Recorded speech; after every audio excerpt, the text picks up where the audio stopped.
9 जून 2026 को मध्य प्रदेश के मुख्यमंत्री डॉक्टर मोहन यादव की अध्यक्षता में मंत्रालय में मंत्रिपरिषद की बैठक वंदे मातरम गान के साथ संपन्न हुई। बैठक में लिए गए निर्णयों की जानकारी सूक्ष्म लघु एवं मध्यम उद्यम मंत्री चैतन्य कुमार कश्यप ने पत्रकारों को देते हुए कहा कि आज बैठक में मुख्यमंत्री डॉक्टर यादव ने सभी मंत्रियों को निर्देश दिए कि नई तबादला नीति के अंतर्गत 15 जून तक सभी स्थानांतरण की प्रक्रिया पूर्ण कर ली जाए। मंत्रिपरिषद ने प्रधानमंत्री नरेंद्र मोदी के नेतृत्व में केंद्र सरकार के सफल 12 वर्ष पूर्ण होने पर बधाई दी और इसे भारत के विकास, सुशासन एवं आत्मनिर्भरता के लिए ऐतिहासिक अवधि बताया। सरकार द्वारा 5 जून से 21 जून तक विभिन्न जनकल्याणकारी कार्यक्रम आयोजित किए जा रहे हैं। प्राकृतिक खेती को बढ़ावा देने के लिए प्रत्येक जिले में विशेष अभियान चलाए जाएंगे तथा शिविरों के माध्यम से सरकार जनता के द्वार तक पहुंच रही है। किसानों को राहत देते हुए कपास पर लगने वाला मंडी शुल्क प्रति गठान 1 रुपए से घटाकर 50 पैसे कर दिया गया है। वहीं मंडी टैक्स को 1% से बढ़ाकर 1.5% किया गया है, जिससे राज्य सरकार को प्रतिवर्ष लगभग 335 करोड़ रुपए अतिरिक्त प्राप्त होंगे। ये राशि अधोसंरचना विकास एवं गो संवर्धन कार्यों पर खर्च की जाएगी। मंत्रिपरिषद ने भोपाल मेट्रो रेल परियोजना के लिए अतिरिक्त राशि मंजूर करने के प्रस्ताव को भी स्वीकृति प्रदान की। साथ ही उर्वरकों के सुचारू वितरण के लिए प्रत्येक जिले में नोडल अधिकारी नियुक्त किए जाएंगे, जिनके साथ विधायक एवं मंत्री समन्वय की भूमिका निभाएंगे। नमस्कार साथियों, आज मुख्यमंत्री डॉक्टर मोहन यादव जी की अध्यक्षता में मध्य प्रदेश शासन की कैबिनेट की बैठक संपन्न हुई। इस बैठक में सर्वप्रथम माननीय प्रधानमंत्री जी नरेंद्र मोदी जी को उनके 12 वर्ष पूर्ण होने पर बधाई दी गई और उनके नेतृत्व में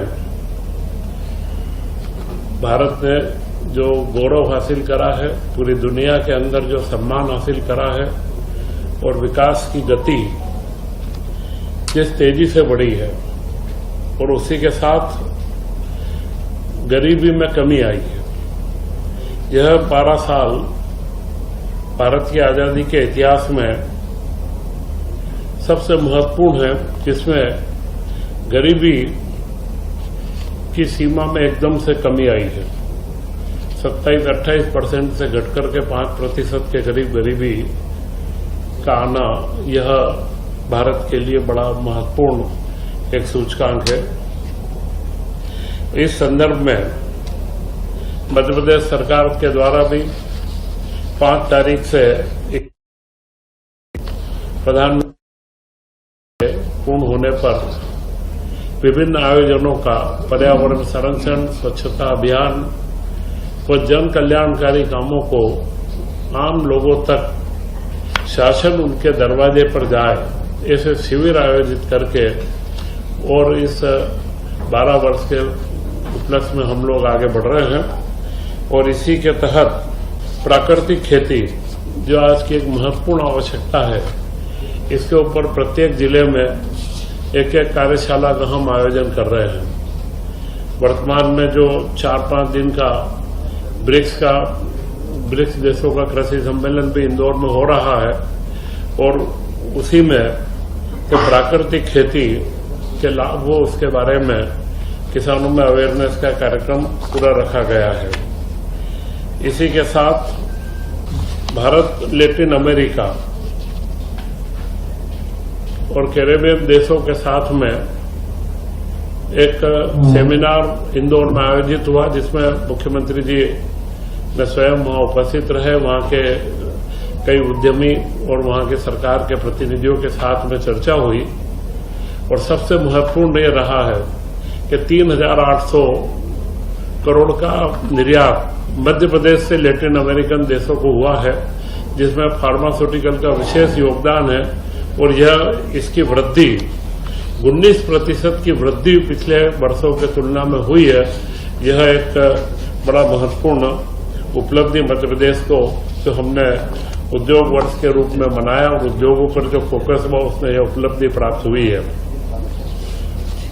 सोलर रूफटॉप, जो प्रधानमंत्री जी की सूर्य घर योजना है, सूर्य घर योजना आम मध्यम परिवारों को लंबे समय का लाभ देने का तो एक कार्यक्रम है ही, परंतु हमारी नवकरणीय ऊर्जा को घर घर तक ले जाना और इसको जन आंदोलन बनाने का कार्यक्रम है।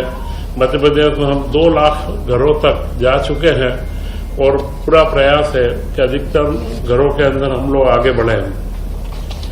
इसी के साथ मुख्यमंत्री जी ने सभी मंत्रियों से आग्रह करा है कि जो स्थानांतरण की पॉलिसी आई है उसमें सारे ट्रांसफर के कार्य जो हैं वे निश्चित समय सीमा में मतलब 15 जून तक पूर्ण कर ले। इन सारे महत्वपूर्ण उपलब्धियों के साथ में मध्य प्रदेश में कैबिनेट ने 2-3 बड़े महत्वपूर्ण निर्णय करे हैं। उसमें पहला निर्णय है भोपाल मेट्रो रेल का। भोपाल मेट्रो रेल की परियोजना 2016 में बनी थी और इसके बाद इस योजना की उस समय मूल लागत 6,941 करोड़ रुपए थी। वह बढ़कर के अब 10,033 करोड़ रुपए हो गई है और उसमें 3,092 करोड़ का जो वृद्धि हुई है, क्योंकि जो 7-8 साल का पूरा कोविड का काल मिला करके और सारी परिस्थितियों में जो देश में बदलाव हुआ है, तो इस परियोजना को एकदम गति देने के लिए यह राशि की हमने स्वीकृति कैबिनेट ने दी है और मुझे पूरी उम्मीद है कि 30 किलोमीटर की भोपाल की जो मेट्रो है वह करीब करीब अगले 2 सालों में पूर्ण होकर के गतिशील हो जाएगी।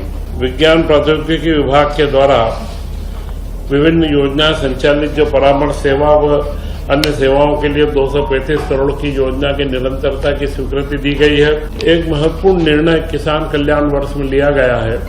वह निर्णय है किसानों के लिए जो कपास में मंडी शुल्क लगता है, वह मंडी शुल्क अभी 1 रुपया प्रति 100 रुपए के ऊपर या 1% लगता है। उसे महाराष्ट्र के अंदर की कई मंडियों में महाराष्ट्र ने इसको आधा प्रतिशत कर रखा है। इससे हमारे सीमावर्ती बुरहानपुर, खंडवा और निमाड़ के जिलों की सारी जो जिनिंग फैक्ट्रियां हैं उनके लिए यह महंगा पड़ता था और उसका कारण ये होता था कि महाराष्ट्र में किसान माल ले जाके दूर तक महाराष्ट्र तक जाना पड़ता था। तो मध्य प्रदेश सरकार ने भी अभी निर्णय करा है कि हम हमारे यहाँ पर मंडी शुल्क उसका आधा टका करेंगे। तो अब 0.5% मंडी शुल्क होने से मध्य प्रदेश के किसानों का जो कपास है वह मध्य प्रदेश की ही जिनिंग फैक्ट्रियों के अंदर प्रोसेस होगा। यह एक वैल्यू एडिशन का जो कार्य होता है और हमारे यहाँ के उद्योगों को प्रोत्साहन देना और किसानों को सहूलियत तक बढ़ाने का एक कार्य है। इसी के साथ में एक निर्णय और किया गया है कि मंडी शुल्क जो सामान्य दूसरी जींस है उन सबके ऊपर अभी मंडी शुल्क 1 रुपया लिया जाता है। 100 रुपये पे 1 रुपया 1% का मंडी शुल्क है। यह पूर्व में 4-5 वर्षों पूर्व यह 2000 के इसमें 4-5 वर्ष पूर्व यह 1.5% था। बीच में इसे घटा के 1% किया गया, परंतु इसे पुनः 1.5% किया गया है और जिससे 800 करोड़ के करीब आमदनी होने की संभावना है। और इसमें जो पूर्ववर्ती कंपोनेंट थे कि जिस तरीके से किसान की सड़क निधि, किसानों की जो अंदर सड़कें बनना है, तो इसमें जो 50 पैसे बढ़ेगा, 20 पैसे और 10 पैसे मंडी अधोसंरचना किसानों के उपयोग के लिए, ऐसा 30 पैसा उसमें लगेगा।